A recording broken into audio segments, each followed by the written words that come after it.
नमस्कार। विश्व कविता दिवस उपलक्षे एक सुंदर कविता खास तुम पाई। तुमे आसीबा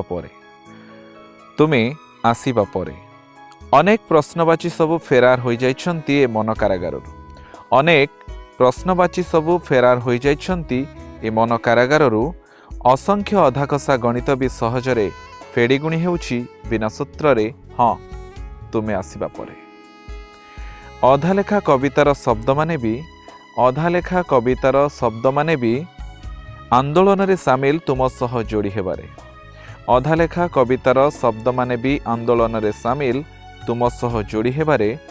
निस्तेज कागज भी जीवाकु चाहे एक सुंदर जीवन प्रेम चिठीर परिचय रे। हाँ तुमे आसीबा परे अनाबना भावना भी वास्तवतार रूपरेख पाई व्यस्त प्रेम रंग माखिबारे। अनाबना भावना भी वास्तवतार रूपरेख पाई व्यस्त प्रेम रंग माखिबारे। आकाशर इंद्रधनु भी घूरी बुले तमाम आकाश रे जीवनर ब्लूप्रिंट तैयारी रे। हाँ तुमे आसीबा परे ग्रीष्म रे भी शीतल पवनर स्पर्श ओह बोधहुए सात ऋतु मेली हवा अवसरे।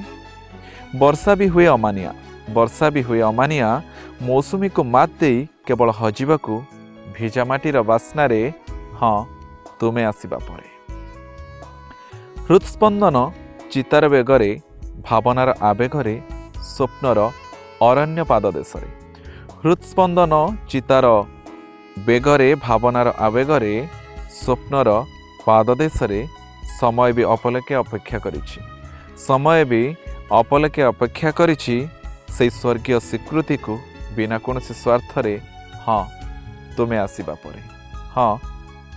परे विश्व कविता दिवस रे ए कविताटी आपनक हृदय को केमती लागिला, आपनको केते मात्रा रे छुई पारिला, आपनकर मतामत निश्चय जणेबे। आ एक नुआ कथा कविता सहित पुणी आपण मानक सह भेट हबो।